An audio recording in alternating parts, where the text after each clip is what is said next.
Buenos Buenos días.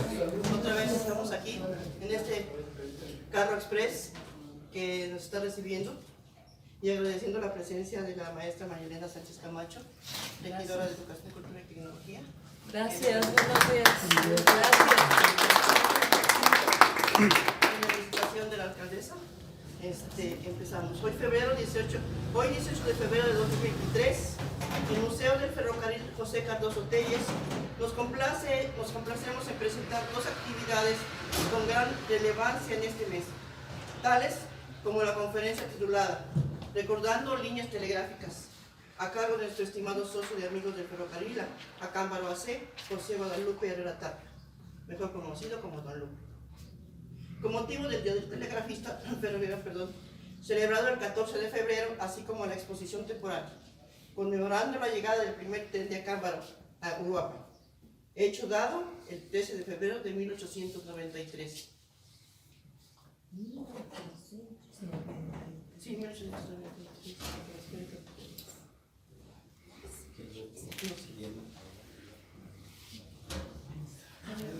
Lupe es reconocido no solo a nivel local por su entusiasmo, empeño, amor y dedicación al ferrocarril, sino también a nivel nacional por ferrocarrileros de las diversas divisiones que existieron en la República Mexicana, pues fue organizador de dos convenciones nacionales de ferromodelismo en 2014 y 2019. Originario de Flor de María, Estado de México, amplio conocedor del sistema de telégrafo internacional, así como del llamado mexicano. En 1963 ingresa a los Ferrocarriles Nacionales de México en el Departamento de Vías y Estructura, como reparador de vía. Tiempo después se dedicó a ser vigilante de transportes en el patio de Toluca, mientras en su tiempo libre aprendía a chicharear, es decir, a usar el telégrafo con tan solo 17 años. En 1966, acude al Distrito Federal para hacer su examen en el Departamento de Instrucción para ser telegrafista. Pues bien comenta que desde chico su gran objetivo fue el de serlo. Don Lupe considera el telégrafo como uno de los inventos más relevantes de la historia, porque las líneas del telégrafo eran las venas del sistema rielero. En su amplia biografía destacan el ser ilustrador de zapatos y taxista, antes de ser parte de la industria ferroviaria. Incursionó en la Asociación Civil Amigos del Ferrocarril Acámbaro AC en 2006, de la cual ha sido presidente en 2010, 2013 y 2019. Es reconocido como un gran promotor del béisbol en Acámbaro, participando en programas de radio deportivo. Ya en el mundo ferrocarrilero, tuvo diversas labores como previamente se refiere: reparador de vía, jefe de estación, despachador y por supuesto telegrafista, en lugares como Río Hondo, en la estación de Salazar, San Lázaro, el Valle de México, Buenavista, Tomedán, Michoacán, Apatzingán, Michoacán es un estado, Apatzingán, Pachuca, San Agustín, Hidalgo, Lechería, Pantaco, Tacuba, Dalpico, Ajusco y Acámbaro, donde decidió echar raíces. Es por todas estas razones que es para nosotros un gran honor contar con Don Lupe, quien es seguro que con sus historias, anécdotas y recuerdos nos llevará a diversas partes del país en sus andanzas, como trabajador de la industria ferroviaria, un socio de gran valor y dedicación. Adelante, Lupe.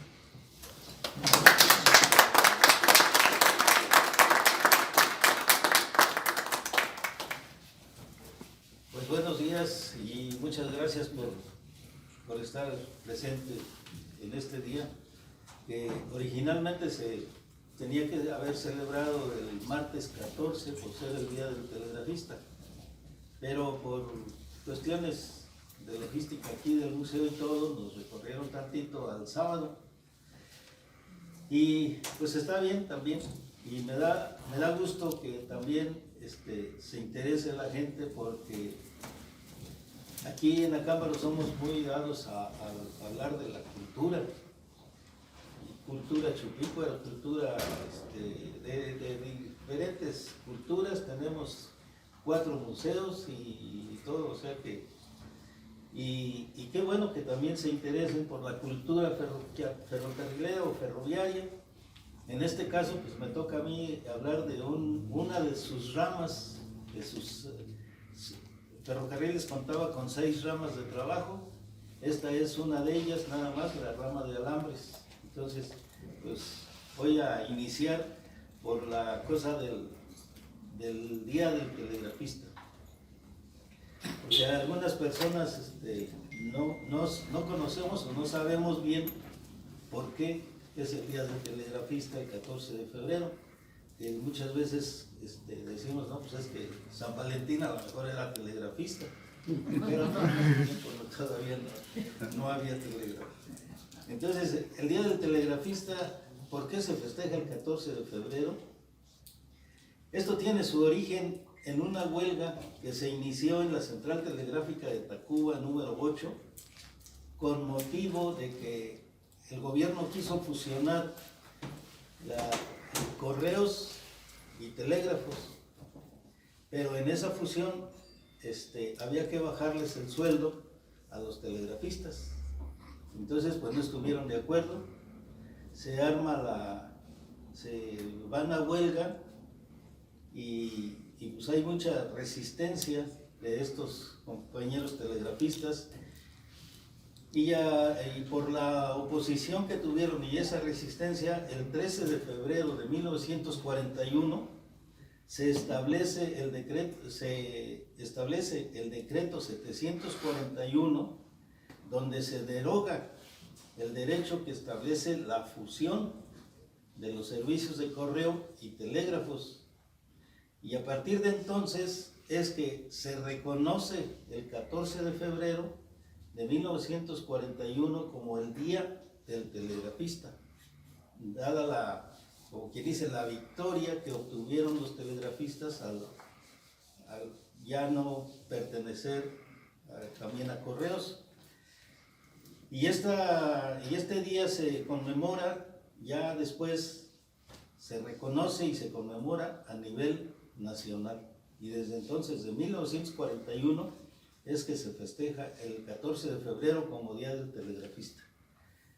Por eso es nada que ver con la cosa de San Valentín. Y ahora empiezo charlando y dando a conocer el significado de lo concerniente a esta forma de comunicación.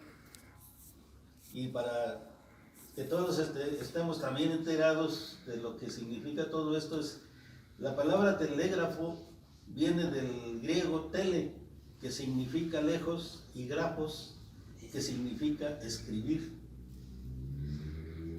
Y es un sistema de comunicación a distancia que permite transmitir con rapidez. Arte de construir, la otra palabra es telegrafía.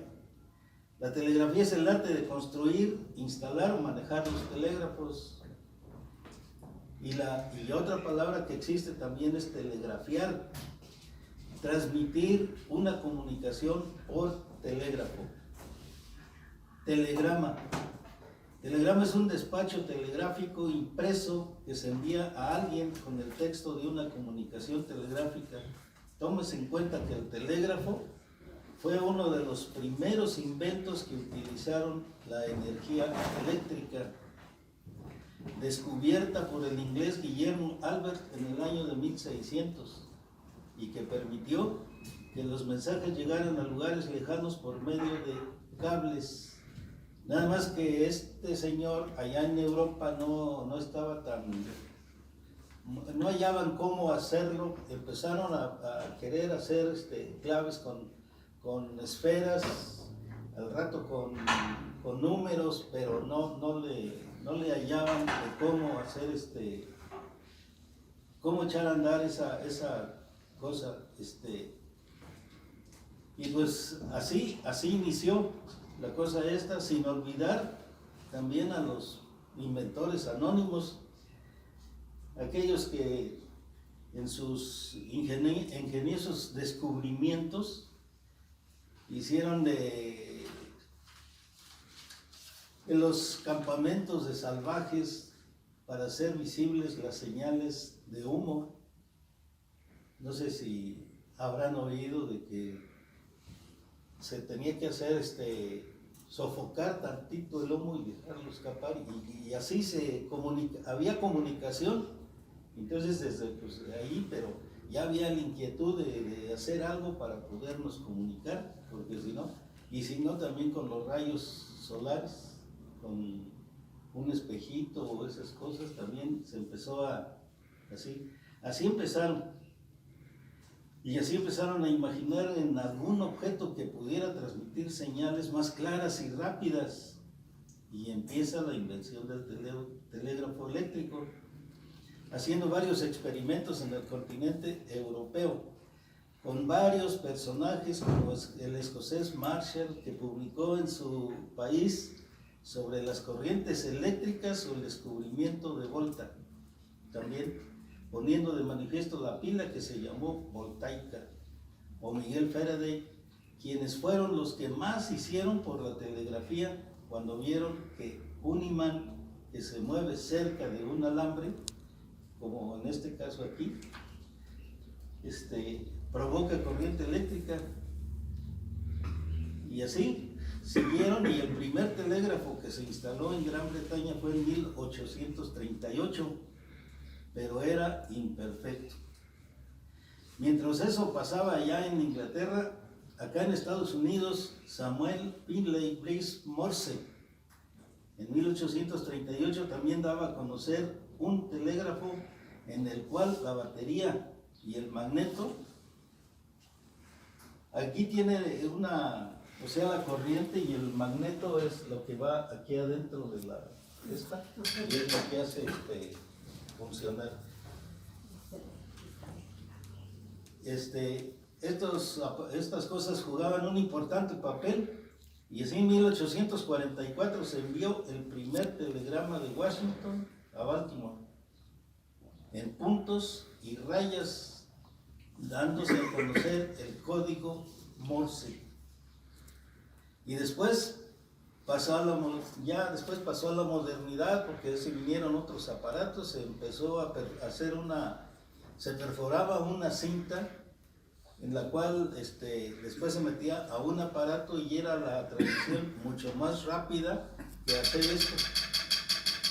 ¿Sí? Entonces ya se empezaba a hacer más rápida, y también se vino la cosa del teletipo, ya era también un poco más rápido. También se amplían 3 alfabetos telegráficos que modifican al primitivo de Morse, como son el internacional, adoptado en las líneas cablegráficas, el continental, que se usa en las líneas terrestres europeas, y el americano, que se utiliza en Norteamérica, y ahora también el más moderno, la telegrafía sin hilos, que descubrieron Maxwell y Hertz. Hertz fue el inventor o realizador de este adelanto, fue de las ondas sonoras, y entonces por eso ya no se utilizaban los alambres. Y Guillermo Marconi también vino a colaborar acá con la radiografía. En fin, estos señores se dedicaron al invento hasta que llegó pues todo ya el telégrafo. Pero así como se amplían los alfabetos en Europa y Norteamérica, también para una mejor distinción, aquí es donde entra la cuestión de ferrocarriles, para una mejor distinción en las labores ferroviarias de Estados Unidos, como también en México, se adopta un código exclusivo para las empresas ferroviarias, exclusivo para el movimiento de sus trenes. Y aquí es donde entra esta cosa, aquí tal vez algunos no lo alcancen a ver. Este es el código Morse que utiliza ferrocarriles, ¿sí? Y acá está el código Morse, que es el internacional y nacional, no se compara. Y aquí viene una pequeña explicación del por qué las empresas ferroviarias eligieron separarse tantito de la internacional y de la nacional, porque Los telégrafos nacionales aquí en México, algunos telegrafistas que fuimos y todo, los conocíamos o los conocemos como telégrafos tortugos, porque la clave esta internacional tiene muchas rayas y dilata mucho la comunicación. Entonces, para ferrocarriles era más fácil, más rapidez por el movimiento de sus trenes que tenía que hacerlo. Y de ahí adoptó, tanto Estados Unidos como México, pues adoptaron la clave esta que fue un poco diferente. Y así se fue implementando este código independiente de la clave internacional, difiriendo en varias letras del código original, dando una utilidad muy práctica para las labores ferroviarias, tanto en Estados Unidos como en México. Eso es, ya les expliqué de los inventores, aquí ya entra la cosa del por qué ya en nuestra empresa y de Estados Unidos también se separó. Ahora les doy también a saber cómo se aprende o cómo iniciamos nosotros la cosa para aprender la clave telegráfica. Por lo regular, todos aspirantes, aquí hay dos telegrafistas, está el señor Jesús Vega y el señor Ángel Hernández, quienes no me van a dejar mentir en esto que les voy a decir. Buscaba uno una persona, o sea, un jefe de estación o un telegrafista, para darle a conocer nuestra inquietud de que queríamos aprender la clave. Si éramos aceptados, nos proporcionaban la clave, o sea, mira chico, apréndete todo esto, memorízalo, y ya cuando te lo hayas memorizado, vienes para prestarte o consigue un aparatito para que empieces a practicar. Entonces, eso era lo que teníamos que hacer casi todos, y para memorizar todo el alfabeto y sus números y signos, porque también hay signos que, signo de pesos, que el diagonal, que cerrar, abrir el paréntesis, cerrar, así, por decir un ejemplo, abro un paréntesis, cierro el paréntesis, ¿sí? Y todo eso, palabras, escribo una palabra y donde se cierra el paréntesis, había que hacer paréntesis. Una palabra donde lleve interrogación. Y así se van creando todas esas cosas. Entonces había que aprenderse los signos, pero todo concerniente a ferrocarriles, nada de otras cosas. Y así convertirnos en chícharos, porque ese era el título que nos daban, chícharos del jefe de estación o del telegrafista o quien nos quisiera enseñar. Y nos invitaban también, esa era una invitación casi de toda la vida, traes tu aparato, te aprendes esto, pero aquí está la escoba, porque ve que, o no. No, yo fui de caché. ¿No pasó por eso? O sea que había que manejar adecuadamente. Yo era chícharo curro. ¿De cargador, Lupe? ¿Eh? ¿De cargador? No, espérame. Además, cumplir con otros quehaceres que nos asignaran, como a veces cuidar a los niños, había que darse tiempo para todo. Apoyar en la carga y descarga de bultos que llegaban o que teníamos que subir al express, así, de hacerla aquí el señor de cargador, ¿sí? Mientras transcurría toda esa enseñanza de telégrafo, había que chicharear otra cosa también. Aparte de chicharear el telégrafo, había que chicharear los quehaceres o la especialidad que tenía el señor que nos estuviera enseñando. Como es jefe de estación, aprender a hacer sus informes también para también entrarle ahí. Pensando también, si a uno le interesaba a futuro, pues hacerse jefe de estación también, y ahí ya iba uno chichareando todo eso, eso era lo que... pues así también, si nos gustaba la contabilidad de estaciones, que casi todos, el 90% de los aspirantes a telegrafistas, nos enamoramos también de la contabilidad y de todo eso para hacernos jefes de estación. Y yo digo que el 90, no sé, algunos no le quisieron entrar, como el señor que está aquí también, No. como fue de caché. Sí, es que yo no me hice jefe de estación Guadalupe por no andar ranchando, porque yo era de caché. Yo nada más quería andar en puras ciudades civilizadas. Bueno, y así seguimos el aprendizaje, practicando y dándonos cuenta de todos los movimientos que se suscitaban en la estación o alguna oficina telegráfica. Y una vez que ya podíamos con algo, empezábamos ya a hacer esto. ¿Qué dije? ¿Quién sacó? ¿Qué Otra dijo? vez. Ya se le olvidó a Jesús. Jesús, ¿qué tal? Ya se le ¿Cómo olvidó que era. Dice OSFM. Sí. Dice OS, la pasada del tren. Eso era lo que, FM, procedencia. lo que teníamos que Aviso de empezar. pasada y FM es Flor de María. Tierra.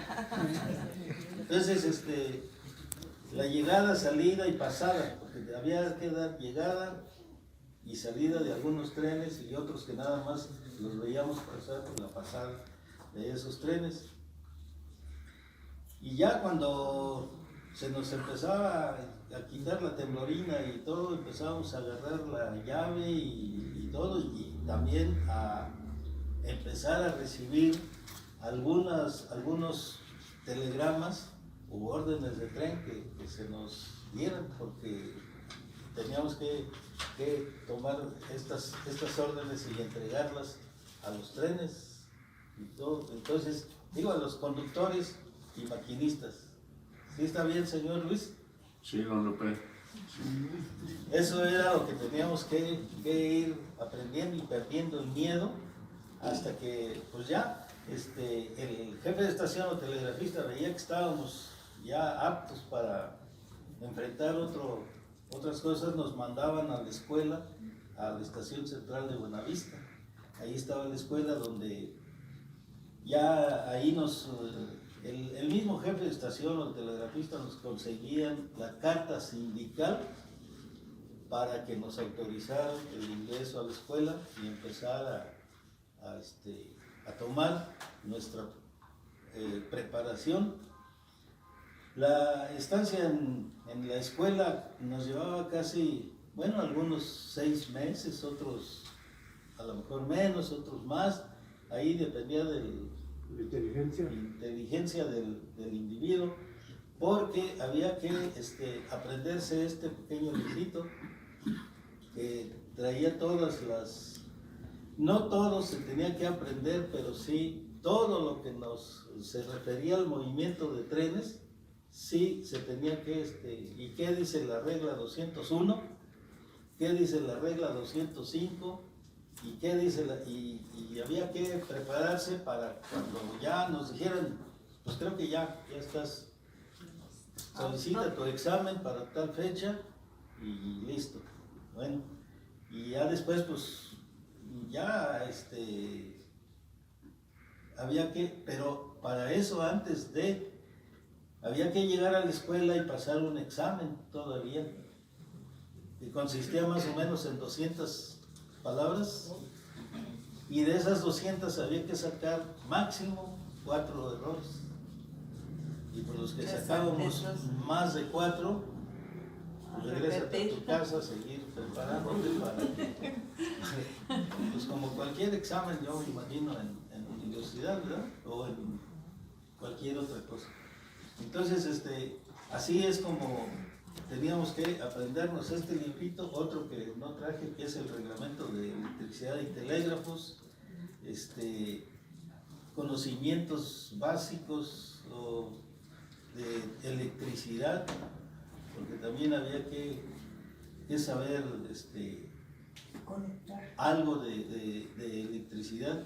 Y todo esto que les comento se llevaba un aproximado, yo le calculo más o menos de 24 meses entre la chichareada, la preparación, la escuela y todo.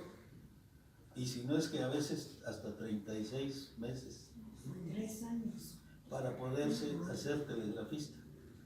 Porque sí, ya ve que es un poco, se ve fácil, pero sí cuesta un poco de trabajo. Y de ahí pues ya después había que pensar en un ascenso si se hacía un telegrafista. Ahora vamos por el ascenso de jefe de estación. Se hacía jefe de estación y ahora pues vamos a darle para despachador de trenes y así.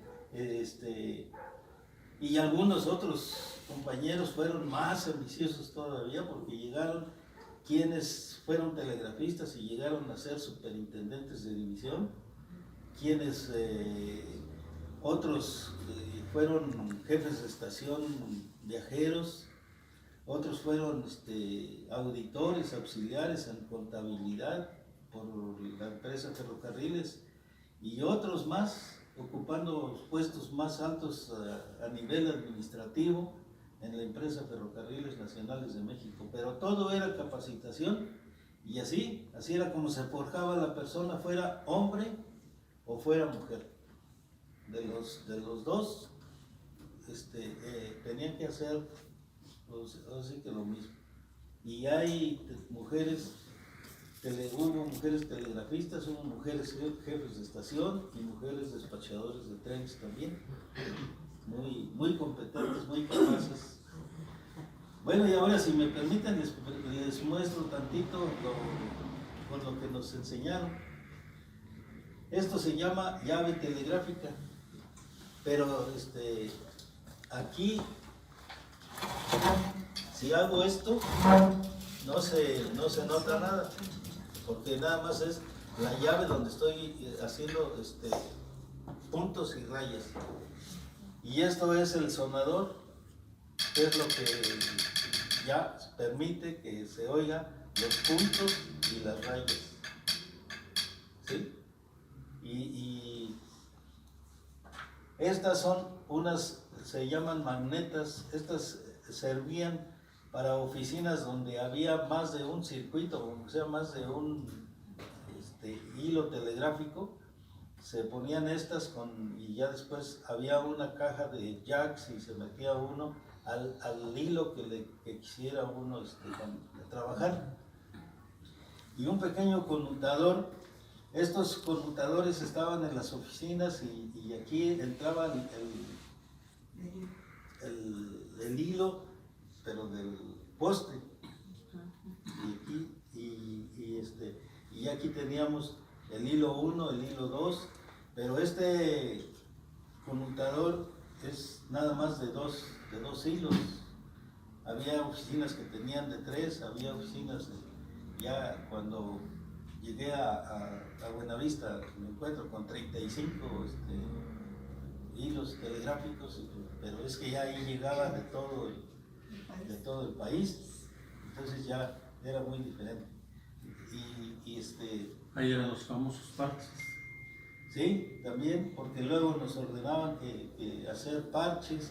Había otros aparatos en determinadas oficinas como fue Tierra Blanca, Medias Aguas, Veracruz y todo eso, donde había retransmisores, o sea, repetidores digamos de Tapachula.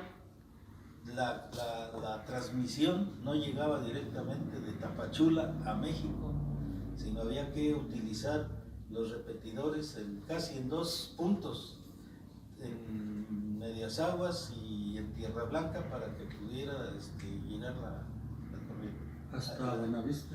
La transmisión hasta Buenavista, y se batallaba mucho, pero ya después vinieron otros tipos de comunicaciones, como fue el teléfono selectivo.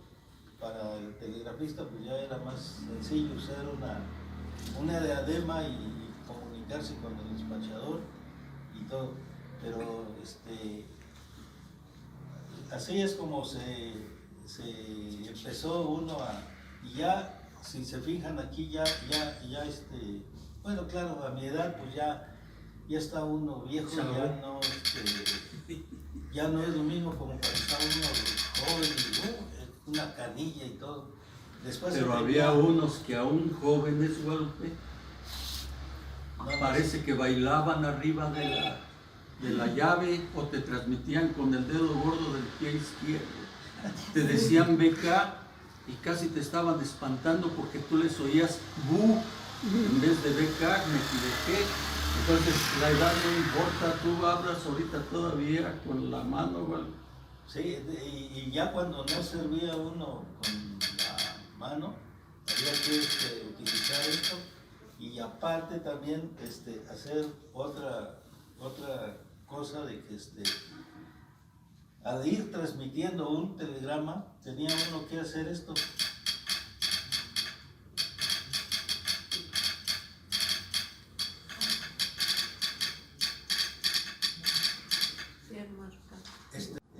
La oficina que está transmitiendo, el telegrafista que está transmitiendo, el telegrafista que está recibiendo y la hora, ¿sí? 12 horas, por ejemplo, pero estar acá con una mano acá y la otra acá, o sea, hacer las dos cosas a la vez. Claro que ya la izquierda, pues como que no se acostumbraba muy bien. Ese era el arte, se puede decir. Y pues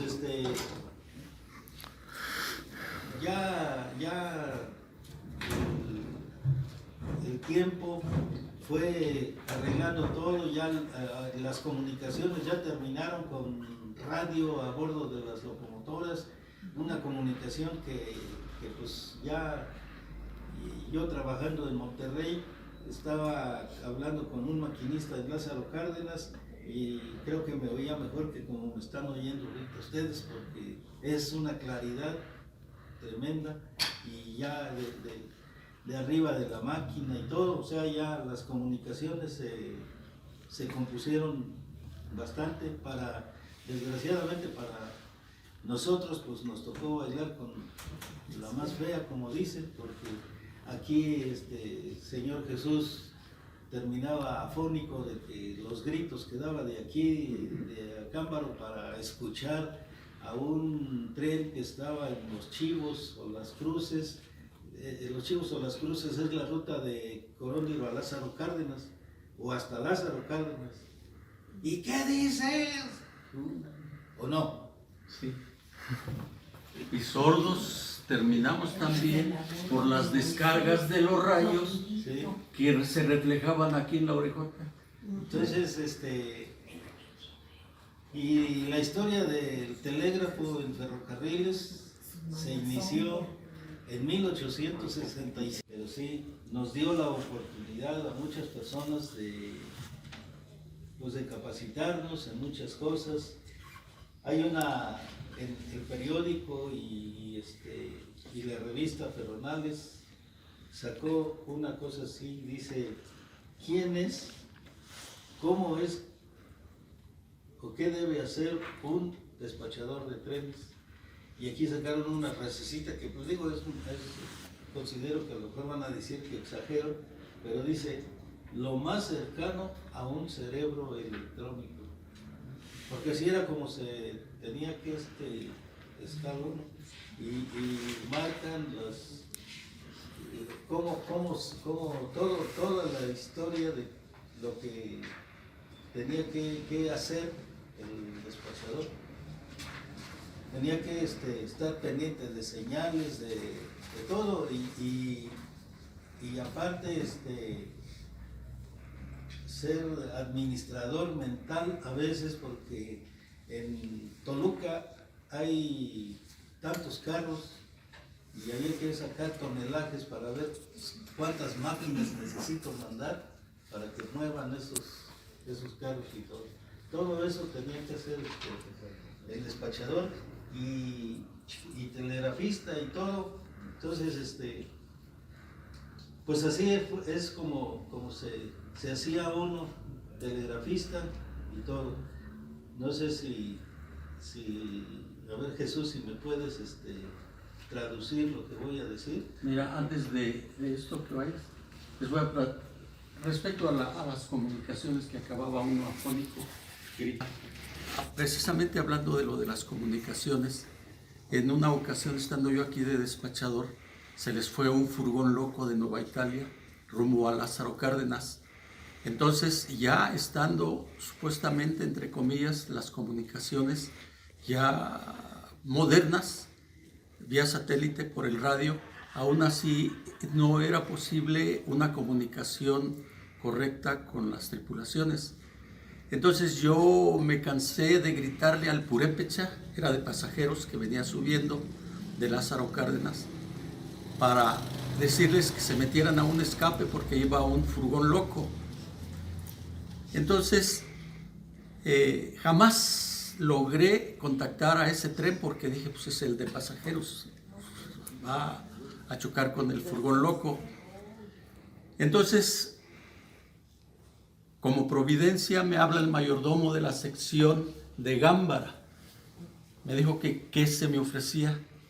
Le dije que me tumbara el furgón porque venía subiendo el purépecha. Y ahí lo descarrilé y afortunadamente no pasó nada. Entonces, eso es lo que originaba la falta de comunicación, la desesperación acá de uno, sabiendo que van a chocar y no se puede hacer nada. ¿Sí han visto la película donde trabaja Susanito, un personaje de Joaquín Pardavé? Y Joaquín Pardavé tuvo el honor de pertenecer, o tuvimos el honor de que perteneciera más bien a nuestra rama, era telegrafista, Joaquín Pardavé, y compuso 2 o 3 poemas dedicados al ferrocarril, entre ellos está El Empalme. Le voy a unos 2, 3, dice: un empalme ya existe diferencia a una estación desierta y solitaria. Qué diferente y dulce es la existencia comparada con quien vive como un paria. Porque había que estar a veces en lugares muy solos, y él estuvo en un lugar donde Hipólito Coahuila, no sé si... En Paredón. Llega un tren y su tripulación entera se cuela en la oficina presurosa. Los muchachos alegran a cualquiera con su plática amena y muy sabrosa. Y mientras suena la hora de salida, esos hombres de buenos sentimientos que sufren tanto en su azorosa vida, se ponen uno a uno a contar cuentos. No le importaba a uno sufrir o no sufrir, el chiste es pasársela bien. Espero que se la hayan pasado ustedes.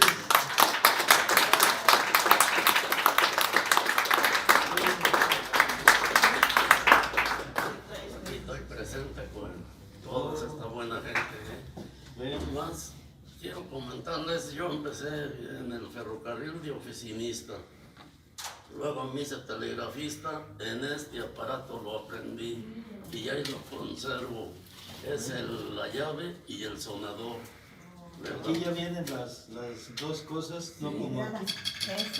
Sí, ese ya fue más moderno, después los Beatles. A ver si todavía escucha algo. No, ya estoy resorto. No, a ver, hoy.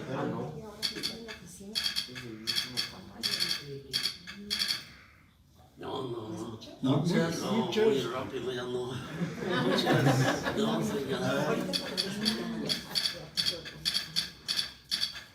Gracias a todos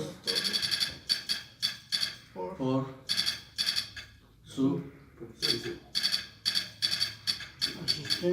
existencia y que Dios los bendiga.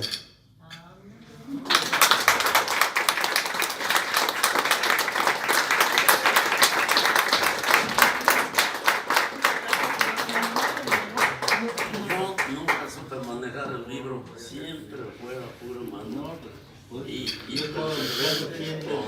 aprendí yo el telégrafo, porque yo fui primero oficinista de transportes, luego me hice telegrafista, luego jefe de estación viajero, luego auditor, y al último tuve la gerencia de ingresos, como subjefe de la gerencia de ingresos.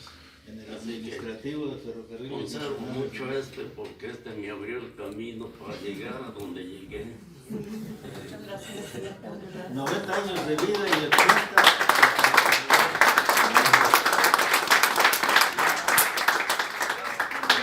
Que me quitaste uno, ya voy para 92. Pues Lupe, 90 aquí en México es cuando terminó en finales de 1900, ¿verdad? De telégrafo. No, 1994. Sí, sí, a finales de 1900. Pero yo tengo entendido que en la India hace apenas como unos 10 años que lo dejaron de ocupar el telégrafo. Sí, Porque sí, allá sí, todavía porque seguía vigente. es más, en Guatemala, Perú y todo todavía se sigue utilizando esto como medio de comunicación, en ferrocarriles también. Por la situación geográfica. Geográfica, sí. Entonces ya es historia y como en principio les decía, nos interesa mucho la cultura y yo creo que sí hay que saber también de qué se utilizó y todo. Aquí desgraciadamente ya nada más queda una oficina que dice Telecom, pero ya no tiene nada porque el telégrafo lo desaparecieron desde hace algunos años también. Pero de grandes recuerdos también para nosotros. Pues muchas Bueno, gracias.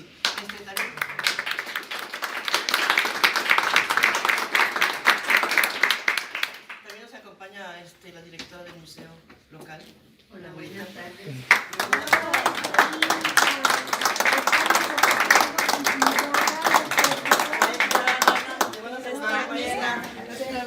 Están bien ahí. Hola, maestra. Bueno, y también Buenas tardes tengan todos ustedes.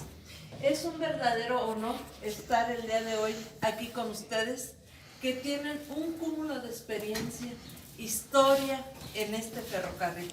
¿Sí? Yo de familia ferrocarrilera añoro escuchar todas sus historias, todas sus experiencias que me traen gratos recuerdos de mi niñez. Es un orgullo contar con la experiencia que usted nos narra, don Lupe, con la de sus compañeros en diferentes momentos, en diferentes ámbitos, y que en lo particular me gustaría que en un grupo de escuela, de jóvenes, de niños, nos pudieran escuchar, porque tenemos todo un antecedente de lo que ahora son los medios de comunicación. Y que para los niños, los pequeños, sin duda puede ser algo muy significativo y que si ahorita nosotros, cuando nos preguntó y qué dije, pues si no hubieran estado sus compañeros, pues don Lupe, díganos, ¿no? Porque, pues ahorita con la tecnología, todo esto, nuestros niños ni siquiera tienen idea. Y más conocerlos de viva voz, con los aparatos, pienso que es un aprendizaje muy significativo. Aquí está Dani, el licenciado Chucho, que lo pudiéramos promover en las escuelas, licenciado, sí, traer grupos o ir a las escuelas, para mí sería algo fabuloso. Pues felicitarlos. Estamos para servirles. Muchas gracias.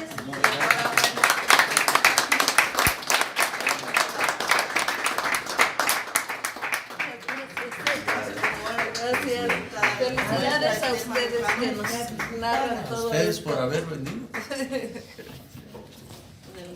Pues buenas tardes, Hermano, un era gusto José, nuevamente, ¿verdad? Así es. Ya saben que para mí es un privilegio el poder escucharlos, y lo dijo bien claro, y yo al ver esa reacción que tuvo al platicar una vivencia y esa sensación y esa emoción de recordar y volver a vivir lo que en aquel tiempo, la responsabilidad que era el tener en sus manos la vida de muchas personas, y que solo con el conocimiento de un aparato, de una palabra, de un punto, de un espacio más largo, estaba vida de muchas personas en sus manos. Entonces, al compartir esa vivencia, a mí me hizo que la piel se me enchinara. ¿Por qué? Porque a veces no nos damos cuenta de la responsabilidad tan grande que cada persona hace en sus labores diarias. Y es muy fácil venir y gritarles y cuestionar y criticar y decir, ibas a tener la culpa, cuando en realidad no sabemos en base a qué está tomada una decisión y que no había un permiso de haber tomado un taxi. Entonces, cuando no sabemos el fondo, por eso no debemos de ni criticar, ni juzgar, ni hablar de lo que no conocemos, hasta que nosotros nos conste, y aún así no está en nuestras manos. Por eso yo reconozco la labor de cada uno de los que hoy nos comparten sus vivencias, de los que hoy nos comparten esa historia que no pudiéramos conocer si no es con ese valor de decirlo, porque a veces ni eso tenemos, el valor de decir las cosas como son. Y eso yo se lo reconozco a don Lupe y a todos los amigos del ferrocarril que siguen luchando por la cultura de lo que le dio auge en aquel entonces a nuestro bello municipio, porque hay raíces y hay desarrollo que debemos de reconocer y seguirlo valorando y transmitírselo a las nuevas generaciones para que sientan ese amor y esa pasión de los abuelos, de los bisabuelos que vienen atrás.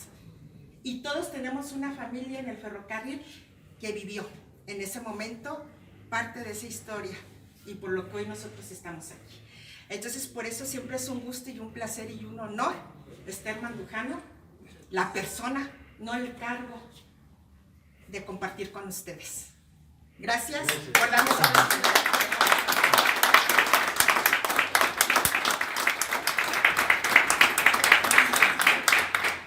Agradecemos su asistencia y de igual forma les invitamos a que nos acompañen en la inauguración